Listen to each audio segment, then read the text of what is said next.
안녕하세요. 저는 고지식하고 어이없는 시부모와 우유부단하고 시댁만 중요하게 생각하는 남편에게 질려 40대 싱글맘입니다. 고부갈등이라는 단어가 요새 참 흔하기도 하죠.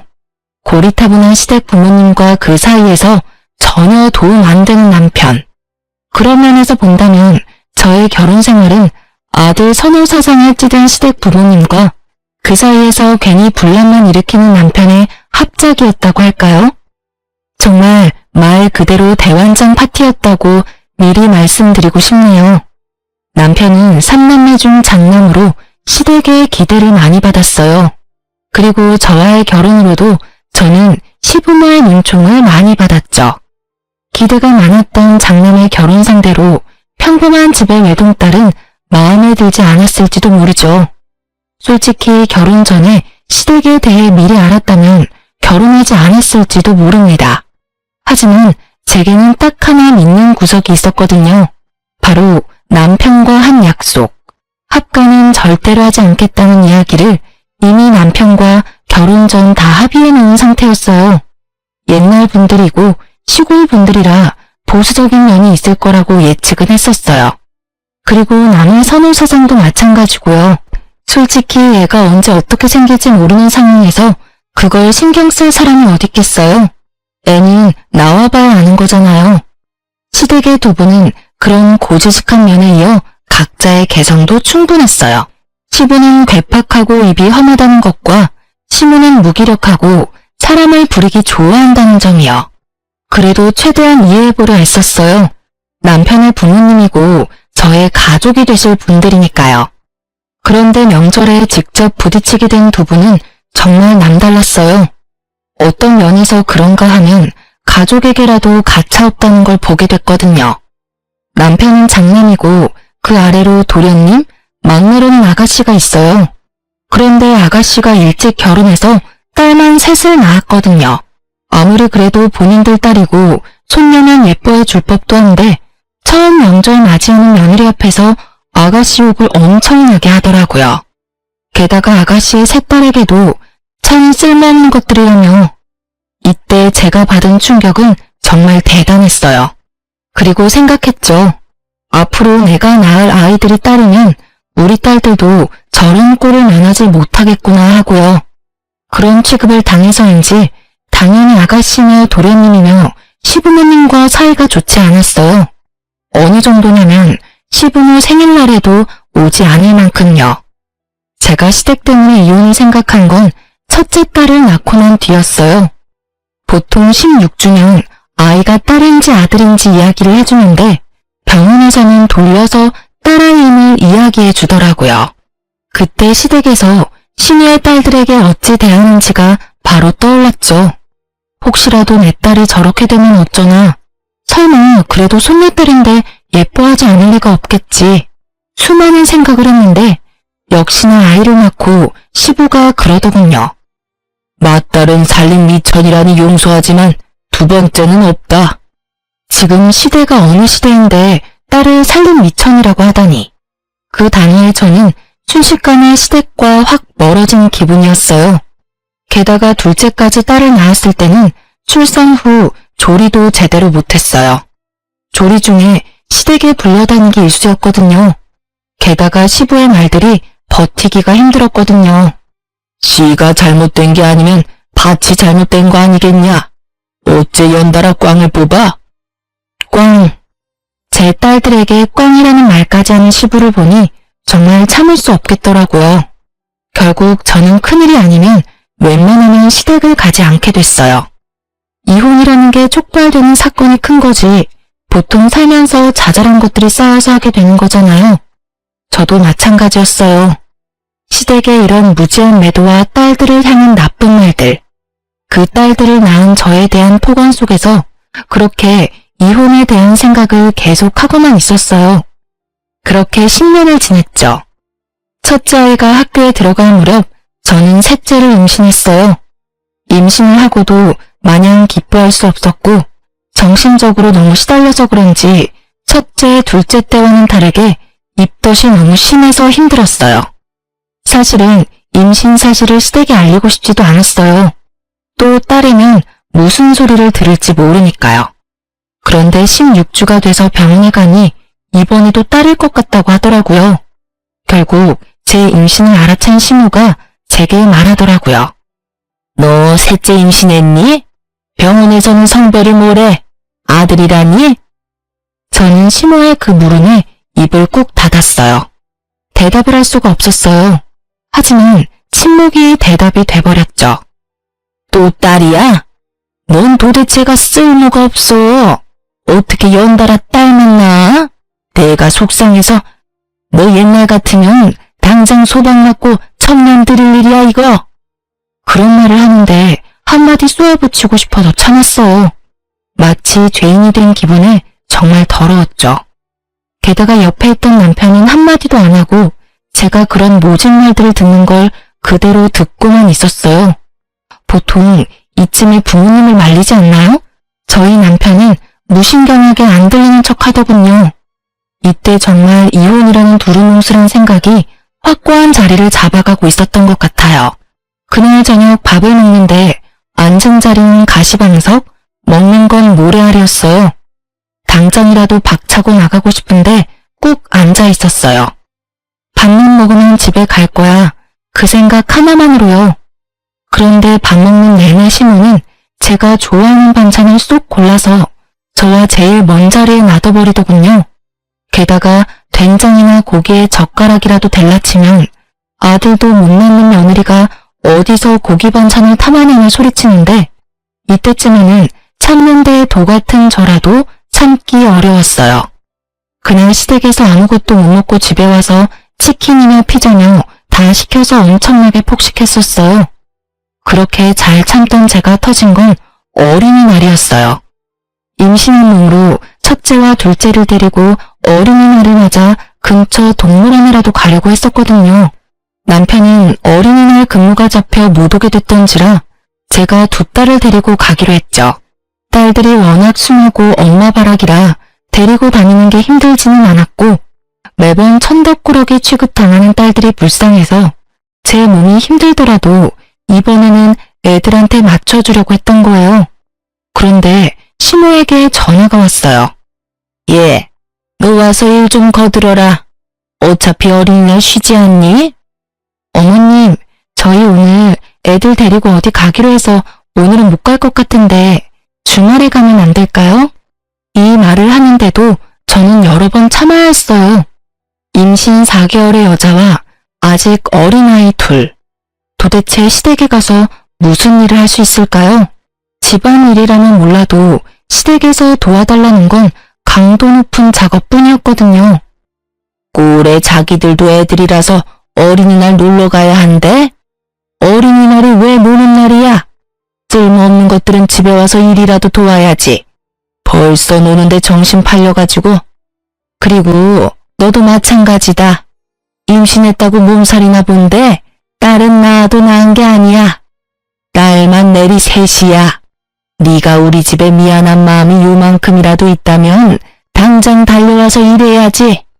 진짜 열받아 죽을 것 같은데 내내 저럴 것 같아서 결국은 애들을 친정에 맡기고 시댁에 갔어요. 시모 하는 말이 더 웃겼죠. 거추장스러운 애들은 버리고 왔냐고요. 이때쯤에는 저도 슬슬 열받아서 좋은 말이 안 나오더라고요. 저는 친정에 맡겼다고 이야기했고 시모의 일을 거들었어요. 그러다 무거운 걸 옮기는 일을 하는데 시모가 한마디 하더라고요. 너 진짜 그러는 거 아니야. 네가 딸 낳고 미안한 마음이 있었으면 네가 우리한테 전화해서 몇 번이고 도와드리러 오겠다고 해야 정상 아니니? 도대체가 우리가 꽝을 뽑았어. 다른 집 여자들은 아들만 잘 낳는데 왜 너는 매번... 아휴, 됐다 됐어. 내가 말을 하면 뭐하니? 거기도 치워놔. 무기력하게 누워서 입만 살아 움직이는 시모를 보니 울컥울컥 화가 치밀어 올랐어요. 그것밖에 못해? 넌 집에서 도대체 뭘 배웠어? 이래서 딸 가진 부모가 죄인이라고. 네가 그럴수록 너희 부모님이 욕 듣는다는 생각은 안 하지? 그래도 딸년들 놔두고 온 건 잘했네. 쓸데없는 너희 딸년들한테 줄 밥 여기 없어. 너도 일 끝나면 밥 축내지 말고 집에 바로 올라가. 알았어? 그 이야기에 완전히 열받은 저는 하던 걸 확 내팽개치고 일어났어요. 어머님, 아무리 그래도 본인 손녀딸들이고 아들의 딸이에요. 어떻게 말씀을 그렇게 하실 수가 있어요? 게다가 제가 왜 죄인이에요? 요즘 세상에 아들, 딸 구별이 웬 말이냐고요. 어린이날 애들 놔두고 이렇게 여기서 일하고 있는 것도 서럽고 저 이제 막 임신 4개월밖에 되지 않은 임산부인데 이렇게 막 부려먹으실 수가 있냐고요. 이런 일이야말로 학대고 어머님이 하신 말씀이야말로 폭언이죠. 싹 수 없는 것을 봤나? 네가 지금 나한테 대든 거야? 아이고, 나이 들면 별의별 꼴 다 본다더니 딱 그 짝이구먼. 어디서 아들도 못 낳는 하자 있는 년이 시어머니한테 말대꾸야? 살다 이런 며느리라니. 너 이렇게 막말하고 무사할 것 같으니? 무사하지 않으면요? 어떻게 하실 건데요? 뭐든 해보세요. 저야말로 경찰에 신고해버릴 테니까. 임산부인 저에 대한 막말, 제 딸들을 향한 폭언까지 다 묶어서 신고하면 누가 벌 받는지 알고나 계시고 그런 말씀하세요? 여태까지 몰라서 안 한 게 아니라 알고도 참은 거예요. 애들 조부모님이시니까. 그런데 애들하고도 척지실 생각이면 저도 이제 시댁에 관여 안 할게요. 앞으로는 저한테 연락하지 마시고 남편 통해서 하세요. 결국 참다 못한 제가 폭탄처럼 터뜨리고 친정으로 돌아와 버렸어요. 어린이날 놀지도 못하고 친정에 맡겨진 딸들 생각하니 돌아오는 길에 눈물이 어찌나 나는지. 좀 더 빨리 이렇게 터뜨려버리고 애들과의 시간을 더 다질 걸 하는 생각만 들었죠. 그렇게 그날은 친정으로 돌아가 친정 부모님과 딸들과 함께 늦게나마 근처 놀이공원에 갔어요. 야간 개장을 하니 그나마 다행이었죠. 그렇게 즐겁게 시간을 보내고 친정집에 돌아왔는데 집에 돌아가기 싫더라고요. 그래서 남편에게 친정에서 애들이랑 자겠다고 하고 친정에서 잤어요. 돌아가기 싫은 이유는 단 하나였어요. 다음 날이 시모 생일이었거든요. 남편이 또 애들 앞세워 저를 시댁에 데리고 갈 걸 예상하고 친정에서 머문 거였어요. 애들은 친정 부모님이 우냐우냐 예쁘다 해주니 열심히 놀다 지쳐 일찍 잠에 들었죠. 그리고 다음날 남편에게 문자가 와 있더라고요. 시댁으로 바로 오라고요. 전 무시했어요. 제가 왜 가요? 나를 무시하는 사람 생일을 왜 축하해주러 가냐고요. 결국 제가 가지 않자 전화통에 불이 나기 시작했어요. 꼬장꼬장하고 싸움닭 같은 늙은이들. 평소에도 어찌나 마음을 못됐겠었으면 챙겨주는 사람이 장남밖에 없을까요? 실제로 결혼 후에 시부모 생일에는 저와 남편만 꼬박꼬박 참석했어요. 둘째 도련님, 셋째 아가씨는 바쁘다는 핑계로 못 오는 날이 더 많았거든요. 이런 상황이니 당연히 생일상 차려주는 사람도 없었을 거고 왜 미역국 안 만들어주나 하고 핸드폰으로 연락하는 거죠. 그리고 그날 저녁 남편이 제게 찾아왔더라고요. 당신 도대체 왜 전화를 안 받아? 오늘 엄마 생일인 거 잊어버렸어? 아니, 알고 있었는데.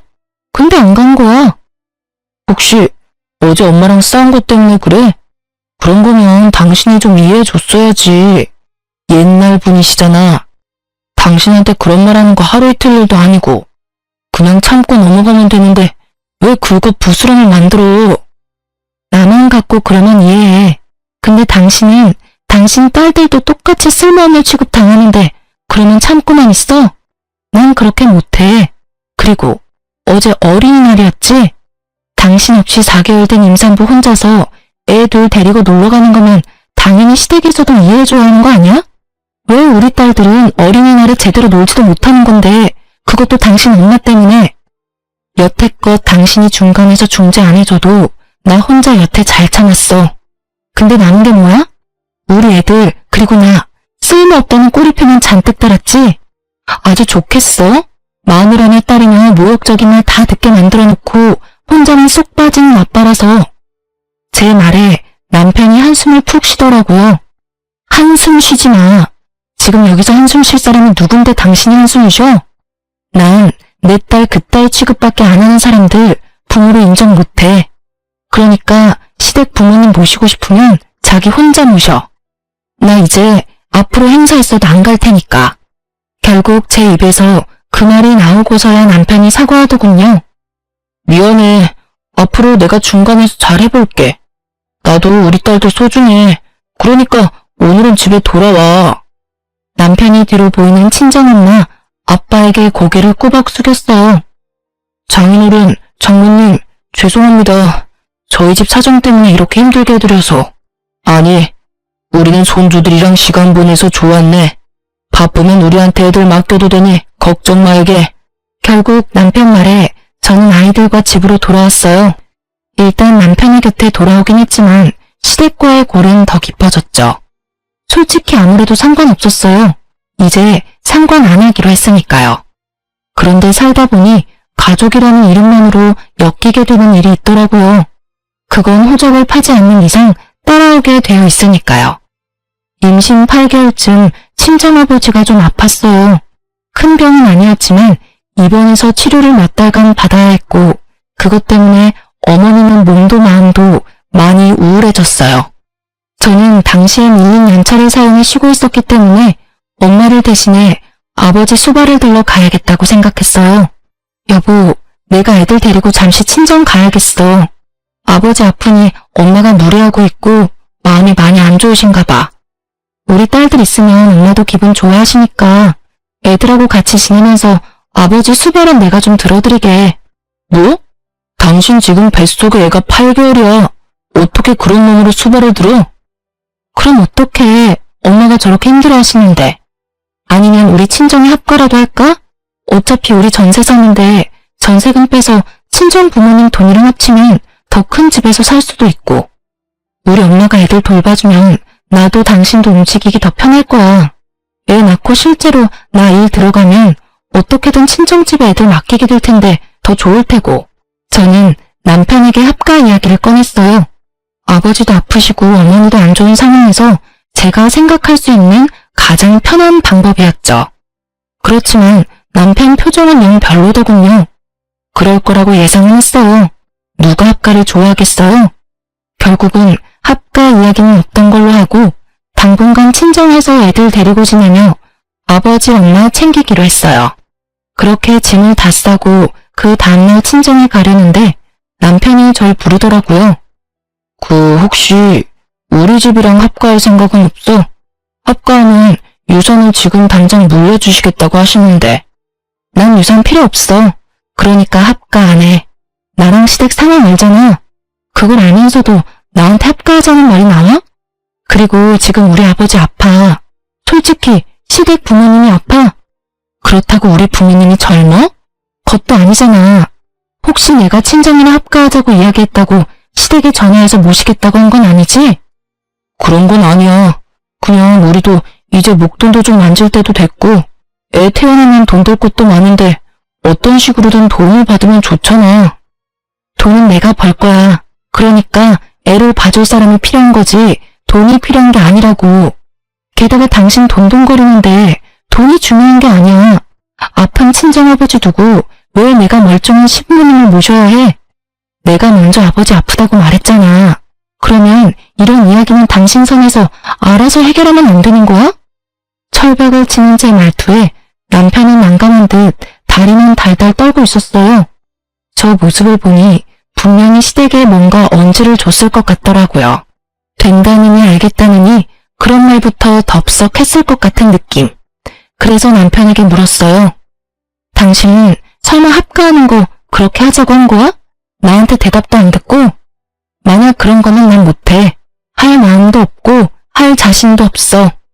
결국 남편이 두 손 두 발 다 들고 나가더군요. 그리고 저는 친정으로 갔어요. 남편이 바빠서 애들을 봐줄 수 없으니 애들도 같이 데리고 갔어요. 일주일 정도 있었는데 어머니 마음이 많이 좋아지셨어요. 손녀들 재롱에 저도 이리저리 엄마 도와서 청소도 하고 아버지 병원에서 말벗도 해드리니 아무래도 도움이 많이 되신 것 같더라고요. 남편 혼자 있는 집을 놔둘 수도 없어서 일주일 만에 집에 잠시 돌아가기로 했어요. 치울 것도 좀 치우고 저도 곧 출산 임박이라 이래저래 준비할 것도 많았거든요. 집에 도착하니 낯선 신발이 2개 있더군요. 그렇지만 그 낯선 신발의 주인은 추측 가능했어요. 설마 하는 마음으로 거실로 들어서니 시모와 시부가 있더라고요. 물론 남편도요. 주말이라 남편에게 이야기하고 집에 온 거였는데 시부모까지 대령하고 있을 줄이야. 시모는 저번에 그 일로 저와 싸우고 처음으로 만난 건데 눈에 쌍심지를 켜고 저를 쳐다보며 제게 다가오더라고요. 너 출가 외인이 친정집에 가서 병수발하는 거 아니다? 아주 당당하게 남편은 내팽개치고 친정 가서 편하게 있다 오나 본데 그러다가 네가 우리 집에서 쫓겨날 수도 있어.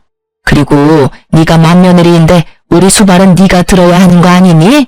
쓰잘데기 없는 자식 낳는다고 임산부 흉내내지 말고 집에서 수발이나 들다가 조용히 애나 낳고 와. 저번에 그 일은 내가 없던 일로 해주마. 미친 개한테 물린 거라고 생각하면 못할 것도 없지. 마음 같아선 얼굴 꼴도 보기 싫지만. 그 말을 듣는데 우라가 치밀어 오르더라고요.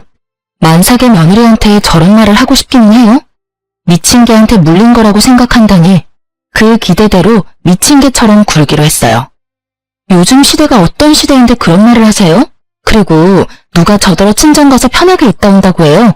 저 아버지 병수발 들고 오는 길이에요. 제 아버지 제가 간병한다는데 왜 남의 집에서 이 난리들인지 모르겠네요. 그리고 그렇게 싫으시면 보지 마세요. 안 오시면 되잖아요. 왜 우리 집에 오셔서 괜히 저랑 얼굴 마주치시는데요? 아이고 기도 안 차서 저 말버릇 좀 봐. 어디서 어린 년이 시어미한테 기어오려고 들어? 여기가 어떻게 네 집이냐? 우리 아들 집이지. 이 집 전세금 반반씩 냈어요. 그러니까 제 집도 되죠. 그리고 기어오르는 게 아니라 바른 말 해드리는 거고요. 시모가 어이가 없다는 표정과 함께 말을 잇지 못하자 시부가 제게 말하더라고요. 너 합가하자는 거 반대했다며? 아들한테 다 들었다. 세상이 아무리 말세라도 어떻게 며느리가 돼서 시댁 합가를 반대해? 그리고 네가 뭔데 반대를 해? 우리 아들이 한다면 하는 거지. 네 허락 같은 거 맡을 필요가 어디 있어? 우리 아들이 착해서 너한테 이야기했나 본데 우리는 그런 거 필요 없다고 생각한다. 여기 들어와서 먹고 자면 그게 합가지. 너한테 허락받고 할 일이 아니야. 떡두꺼비 같은 손주 하나 낳아주지도 못하는 하자 있는 며느리 우리도 보고 싶지 않지. 그렇지만 네가 맏며느리니 네가 우리를 책임져야 옳지. 아주 옛날 고적의 이야기를 하는 시댁어른을 보니 이제 더는 안 되겠다는 생각이 들었어요. 시댁이랑 사이가 좋아도 합가는 고민스러운 문제인데 아예 들어와서 배째라 하고 누워버리겠다는 이야기를 아주 시원스레하는 영감을 보니 정이 뚝 떨어져 버렸거든요. 그럼 들어오세요. 대신 그러면 저는 합가 반대했는데 시댁 모시게 됐으니 남편이랑 이혼할게요. 이혼 이야기가 떨어지자마자 거실이 조용해지더라고요. 여보, 그게 무슨 소리야? 갑자기 그런 말을. 홧김에라도 그런 말은 하는 거 아니야. 누가 홧김이래? 충분히 생각하고 고민한 결과야. 합가 분명히 나는 안 한다고 했어. 그런데 지금 봐. 밀고 들어와서 여기에 묵으시겠다잖아. 절이 싫으면 중이 떠나는 법이라고. 내가 나갈게. 대신 나도 내가 버틴 만큼 위자료 충분히 청구하고 재산 분할까지 싹 다 해갈 거야. 너무도 구체적인 제 말에 남편이 할 말을 잃었더라고요. 농담이라고 생각했나 본데 지금 농담할 정신이 어딨어요? 괴팍한 노인네랑 남의 선호사상에 찢은 노파를 같이 모시라고요? 딸만 둘인 집에서? 절대 그렇게 둘 순 없었죠. 결국 저는 강경수단을 취했고 시부가 갑자기 저한테 소리를 지르더라고요.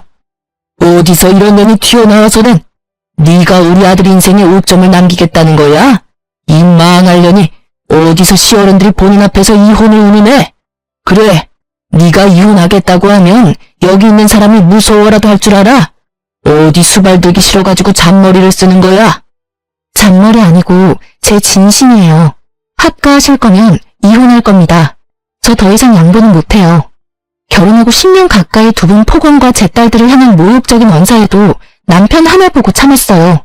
그런데 그 남편이 지금 제 등에 비수를 꽂았잖아요. 분명히 합가 안 된다고 했는데도 부모님이 여기 와 계시니까요. 그러니까 이혼하는 거예요. 여보, 잠깐만 기다려봐. 너무 앞서 나갔어. 당신 이런 사람 아니잖아. 좀 더 신중하고 차분한 사람인데 왜 이렇게 갑자기 흥분해서 난리야? 그리고 당신 이제 곧 있으면 출산이야.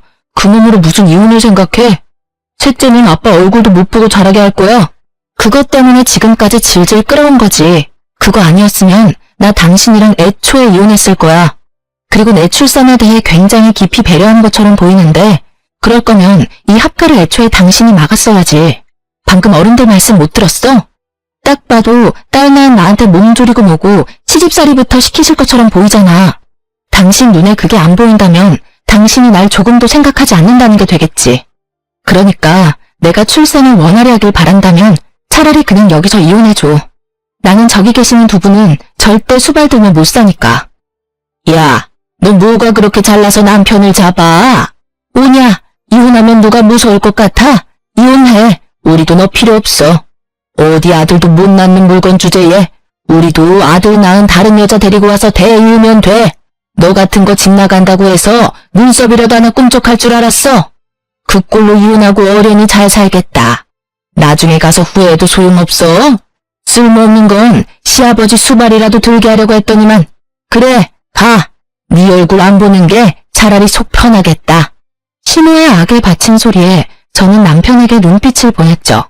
봤냐? 남편이 슬그머니 제 눈을 피하더군요. 나는 이런 사람들 있는 데서 딸 키우고 싶지 않아. 딱 봐도 딸 교육에 무조건 안 좋을 거라는 거 보이잖아. 근데 왜 넌 자꾸만 나를 이혼이라는 선택을 하게 만들어? 그러니까 이혼해. 우리 애들 양육권하고 친권은 내가 가져갈 거니까 양육비 낼 준비나 하고. 지금 이 집 나가면 당장 변호사 찾아갈 거야. 여보, 제발 이게 무슨 일이야. 아니, 합가하자고 이야기 한 번 했다고 이혼이 어디 있어? 그리고 딸들은 또 무슨 죄야. 우리 이혼 때문에 끌려다니는 애들이 불쌍하지도 않아? 네가 언제부터 딸 생각했다고 그래? 딸 생각을 했으면 딸들이 당신 부모님들한테 부조리하게 매번 욕 얻어먹을 때 지켜주기라도 했었어야지. 그저 아무것도 안 들리고 보이지 않는 사람처럼 굴 때는 언제고. 그리고 합가 이야기 한 번에 내가 이혼하겠어? 여기 봐, 당신 부모님들. 아예 그 이야기 기정사실로 만들려고 우리 집에 떡하니 와 계시잖아. 그리고 내가 말했지, 아버지 아프다고. 아버지 다 낫고 나서 말했으면 이렇게까지는 안 됐겠지. 애초에 이 상황은 당신이 만든 거니까 당신한테도 책임 있다고 생각해. 그러니까 이번에야말로 깨끗하게 정리하자. 난 더 이상 당신이랑 그 집에 끌려다니고 싶지 않아. 예, 이혼해줘버려. 저딴 쓸모없는 것도 며느리라고 받아줬더니 은혜를 아주 똥으로 갚아. 들었지? 나는 이런 인간이야 취급받으면서는 못 살아. 그러니까 이혼해. 그리고 이혼하면 애들 양육권이랑 친권은 나한테 넘겨. 어차피 당신이 애들 데려가봤자 그 집안에서 핍박받고 학대나 받을 건데 그런 짓 하지 말고 나한테 애들 주고 당신은 양육비나 보내줘. 쓸데없는 여자애들은 데리고 가거라. 그치만 양육비는 한 푼도 주지 마. 뭐가 좋다고 딸들한테 돈을 들이냐? 우리가 데려올 필요도 없지만 돈을 줄 필요도 없지. 시부는 제가 아이를 데려가면 남편이 양육비를 줘야 한다는 기본적인 것도 모르고 계시더라고요. 이 사람들에게 딸은 그런 존재인 거예요. 저는 고개를 절레절레 저으며 남편에게 말했어요. 서류는 곧 보낼게. 그리고 애 낳는 동안 연락 안 되면 변호사한테 연락해줘. 나중에 변호사 번호 알려줄 테니까. 그 말만 남기고 저는 그 집에서 나왔어요. 친정에서는 아무 말 없이 절 받아줬고요. 아버지는 병상에서 빠르게 회복되어서 집에 와 계셨고 어머니도 제 출산 준비로 바쁘셨어요. 그렇지만 그 시간은 정말 충만했어요. 외동딸이라 부모님 댁은 항상 적적했고 시댁이 저 모양 저 꼴이라 큰 행사 있는 날에는 와보지도 못했거든요. 매번 시댁 불려가느라 이렇게 손녀들하고 같이 있으니 너무 좋으신 듯 매일 웃음이 떠나지를 않았죠. 그리고 이혼은 변호사를 통해서 잘 진행됐고 그 와중에 저는 셋째를 낳았어요. 보호자로 아빠가 아닌 친정엄마가 와 있는 게 나쁘지만은 않더라고요. 첫째 때는 시모가 와서 살보란 말만 남기고 떠났고 둘째 때는 시댁에서는 아예 연락도 없었죠. 셋째는 두 누나와는 다르게 친정 부모님의 사랑을 듬뿍 받으며 태어났죠. 애를 낳고 나서는 낳았다는 연락만 했어요. 셋째도 남편이 양육비 지급해야 할 테니까요. 그렇게 셋째가 100일이 다 되어갈 때쯤 이혼은 무사히 완료됐어요.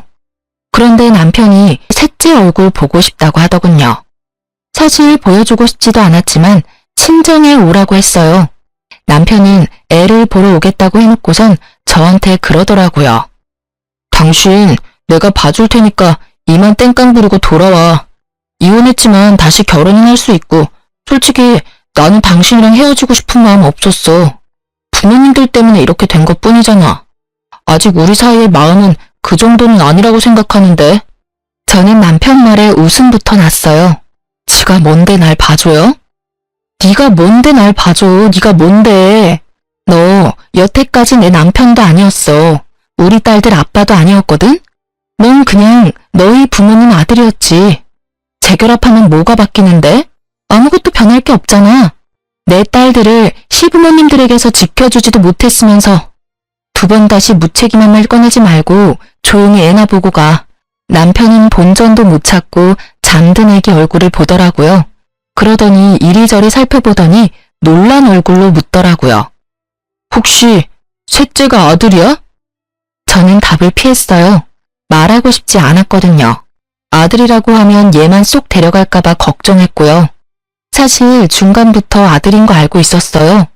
망할 시부모가 이 애를 어떻게 할까 싶어서 이혼 서류 정리가 다 될 때까지 아무 말 안 했던 거죠. 아들 맞아. 근데 그게 뭐? 당신 아들 낳은 거 아시면 우리 부모님도 당신 대하는 거 달라질 거야. 왜 미리 말 안 했어? 왜 말해야 하는데? 당신 부모님들 내가 아들 낳았다고 날 대하는 게 달라지실 것 같아? 절대 아니야. 나랑 두 딸은 여전히 뒷전이고 이 아들만 오냐오냐 하실걸? 그게 정상으로 보여? 그치만이고 저치만이고 나는 당신의 가족하고는 두 번 다시 만나고 싶지 않아. 욕도 그만큼 들었으면 많이 들었어. 이제는 그런 말 안 듣게 해줄 수는 없어? 10년 동안 당신 얼굴 봐서 참아줬으면 됐잖아. 얼마나 더 참으라고 나더러 돌아오라는 미친 소리나 하는 거야?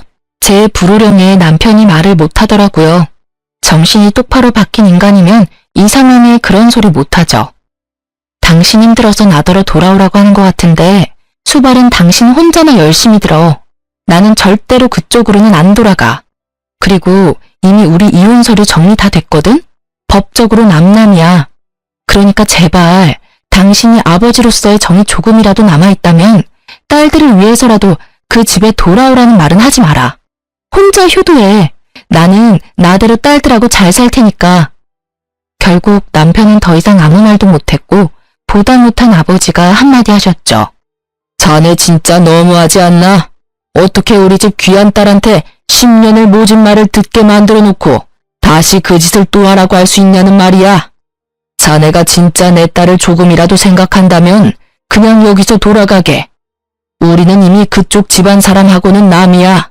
애초에 두 사람이 이혼하게 된 이유가 딸아이에게만 있는 건 아니지 않은가? 오히려 딸이 많이 참았지. 자네는 그 자리에서 아무런 해결도 돼주지 못했지 않나? 지금 다시 만난들 자네가 뭘 할 수 있어? 자네 부모님들이 저렇게 두 눈을 형형하게 뜨고 우리 딸 잡아먹으려고 하는데 만약 딸이 원하더라도 나는 허락 안 할 생각이야. 그러니까 앞으로 그런 말 하고 싶으면 딸이 아니라 나를 찾아오게. 결국 아버지의 완고한 말에 남편은 집으로 돌아갔어요. 그렇게 저는 친정에서 새로운 삶을 이어갔어요. 셋째 돌무렵에는 직장에 다시 복귀했고 아이들 어린이집, 유치원은 어머니가 픽업해주고 있으세요. 다행히도 애들은 남편과 살 때보다 훨씬 밝은 표정이라 제 마음도 편했어요. 그렇게 몇 달 지나고 우연하게 전 남편과 마주쳤어요. 저는 어린이날이라 친정 부모님과 애들 데리고 오랜만에 레스토랑에 밥 먹으러 왔고 남편은 예약석에 혼자 앉아 있더라고요. 그 푸짐하던 인상이 완전 날카롭게 변해 있더라고요. 제가 간섭할 바는 아니지만 신경은 쓰였죠. 애들은 잘 지내? 잘 지내. 우리 부모님들이 애들 너무 오냐오냐 하셔서 버릇 나빠질까 걱정될 정도로. 당신은 잘 지내는 거야? 얼굴 완전히 상했네. 집에 일이 좀 있어서 일 처리하느라 바쁘게 지내. 일 처리? 시댁집 처분했어? 그게 한 3억 된다고 하지 않았어? 그럼 시아버지가 준다던 돈은 받았겠네? 재산 이야기 꺼내니 전 남편 얼굴이 완전히 일그러져 버리더라고요. 저는 괜히 재산 이야기 꺼내나 싶었는데 그게 아니었어요. 아버지 나한테 유산으로 시골 있는 집 그거 준다고 하셨잖아. 당신 말대로 못해도 3억은 하는 집인데 그게 알고 보니까 문제가 좀 있더라고. 무슨 문제? 남동생이 그 집 담보로 대출을 받았는데 결국 대출 못 갚는 바람에 그 집이 경매에 넘어갔어. 저는 깜짝 놀라 말을 잇지 못했어요. 알고 보니 시댁집의 재산이라고는 그 집 한 채가 전부였는데 전 남편 남동생 때문에 그 집이 다 날아가고 결국 빈털터리가 돼서 남편 집에 의지하러 오신 거였더라고요. 그게 경매 넘어갔다는 걸 알게 된 직후에 남편에게 거짓말을 한 거였죠. 장남이니 어떻게든 해줄 거라는 생각으로. 참 대단들 하시죠? 그런 일 있어서 장남 의지하러 오시는 거면 적어도 맏며느리한테 잘 보여야 한다는 생각은 안 하셨던 걸까요? 하긴 평소에 워낙 점수를 많이 까먹은 분들이라 그렇게 하셨어도 받아주지는 않았겠지만 결국 시부가 자기한테 거짓말한 거 알고 남편 완전 노발대발해서는 동생에게 담보 받게 해줬으니 동생한테 가라며 시부모 내쫓았대요. 남편도 돈이 없기는 마찬가지였거든요. 저와 이혼하면서 재산 분할 때문에 지금 살고 있는 집의 전세금 반을 저한테 돌려줘야 했거든요. 집을 잃을 순 없으니 일단 시부 집을 팔아서 나온 돈으로 제게 전세금 반을 주려고 했던 모양이에요. 그런데 집이 경매로 넘어가 있으니 완전히 허탈해진 거죠. 그 상태에서 시부모는 장남이 자기들 모셔야 하는 거 아니냐며 저한테 했던 그대로 남편을 들들 볶아대기 시작했고 결국 열받은 전 남편이 시부모를 쫓아내버린 거죠. 그럼 두 분은 당신이랑 같이 있는 게 아니야? 동생이 집 얻어준 모양이야. 근처 단칸방에. 동생네도 사업 망해서 지금 대출 못 갚아서 파산 직전이라 집 내놔야 한다더라고. 그래서 이래저래 일이 좀 많았어. 둘이 이야기하는데 시부모님이 오시더라고요. 저는 마주치고 싶지 않아서 몸을 돌리려는데 저를 알아보고는 불이 나게 달려오더니 애부터 보시더라고요. 애 옷이나 신발에 아들 티가 나다 보니 시부모가 흥분해서는 저한테 따지더라고요. 뭐 셋째 딸이라더니 아들이었어? 아들이면 우리가 데려와야지. 네가 왜 데리고 있어? 우리 집안 대를 이을 아들을 말도 안 하고 애 데리고 있으려고 했어? 거의 아이를 빼앗으려는 시부를 보고 결국 전 남편이 일어났어요. 그만 좀 하세요. 애들 보는 앞에서 이게 무슨 추태예요? 전 남편 말대로 멀리서 두 딸이 안절부절 못하고 저를 바라보고 있더라고요. 저는 웃어주며 괜찮다고 말했어요. 친정아버지가 달려오려는 걸 친정엄마가 겨우 막고 계셨고요.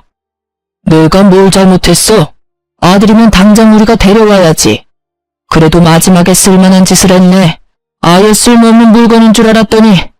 어서 이리 다오. 우리 손주 한번 안아보게. 이미 이혼했고 저희는 남남이에요. 오늘은 우연히 마주친 거고. 남편은 이미 셋째에 대한 친권도 양육권도 다 그때 포기했어. 그러니까 애한테 손대지 마세요. 저는 아기띠에 매달린 아이를 감싸고 시부모를 쏘아봤어요. 네가 그런다고 우리 핏줄이 남의 핏줄이 될 것 같으냐? 쓸데없이 힘 빼지 말고 손주나 내놔요. 아버지, 또 이러시면 다음부터는 생신이라도 안 올 거예요. 그리고 친권 양육권 포기한 건 우리라서 애 마음대로 못 데려와요. 두 분 다 원하셨잖아요. 그건 딸인 줄 알아서 그렇지. 아들인데 왜 우리가 못 데려와? 법이 그렇다고요. 모르시면 가만히 계세요. 둘째 때문에 그렇게 당하고도 또 이렇게 경건행동하실 거예요. 앞으로 저도 안 보고 싶으신 거냐고요. 애 엄마랑 아들한테 손대시면 저랑 두 번 다시 못 보실 거예요. 결국 전 남편의 말에 시부모는 그제야 얌전해지더군요. 아들이 무섭긴 한가 봐요. 옛날 같으면 당장 손가락질에 모성이 튀어나올 법한데 그러지도 못하고 눈치만 보고 있으니. 미안해. 두 분이 또 흥분하셔서. 잘 먹고 가라. 우리는 그냥 나가야겠어. 됐어. 여기 예약했잖아. 우리가 나갈게. 우리는 아직 자리에도 앉질 않았으니까. 저는 친정 부모님과 애들을 데리고 나갔어요. 애들은 저한테 왜 무서운 할아버지 할머니 여기 있냐고 경직되어 있었어요. 정말 우연히 만난 거고 다음에는 만날 일 없을 거라고 말해주자 애들이 좀 진정이 되더라고요. 그 뒤로는 시댁 식구나 전 남편을 만난 적 없어요. 그래도 양육비는 꼬박꼬박 들어오니 살아있기는 한가 보다 하고 지내죠. 이혼 후에 저는 많은 것들이 변했어요. 친정에 완전히 정착하기로 했어요. 부모님이 늙으면 제가 수발을 들어야 할 상황이 올지도 모르지만 그 전에 아이들이 독립하기를 바라며 열심히 키우는 중이랍니다. 그리고 친정 아버지는 집 명의를 제 앞으로 돌려주셨어요. 저는 어차피 두 분 돌아가시면 상속될 거고 미리 바꾸지 말라고 했지만 아버지는 완고하게 제 이름으로 해주셨어요. 대신에 저는 아버지께 제가 받은 위자료를 그대로 드렸어요. 돈 벌어서 아이들과 함께하는 시간을 가지고 가족과 함께 여행을 가고 하는 시간은 너무나 소중하다고 느꼈어요. 솔직히 시부모의 그런 행동들을 참으려고 하면 참을 수 있었을 거예요. 하지만 제 딸들이 커가면서 받을 상처는 도저히 두고 볼 수 없었거든요. 그런 의미에서 이 이혼은 잘한 것 같다고 생각해요. 아이들의 정신건강을 위해서도 저를 위해서도 마찬가지고요. 글을 쓰면서도 그때 생각이 떠올라 머리가 지끈거릴 정도로 아팠는데 새삼 글을 다 쓰고 보니 제가 어떻게 저런 일들을 다 견뎠나 모르겠어요. 왜 좀 더 빨리 빠져나오려고 생각하지 않았을까 싶기도 하고요. 그래도 이렇게 이혼하고 자리 잡고 잘 살고 있으니 다행이죠. 고부 갈등으로 힘든 날을 보내는 모든 어머니 모두 힘내시고 더 좋은 날이 되길 바랄게요. 감사합니다.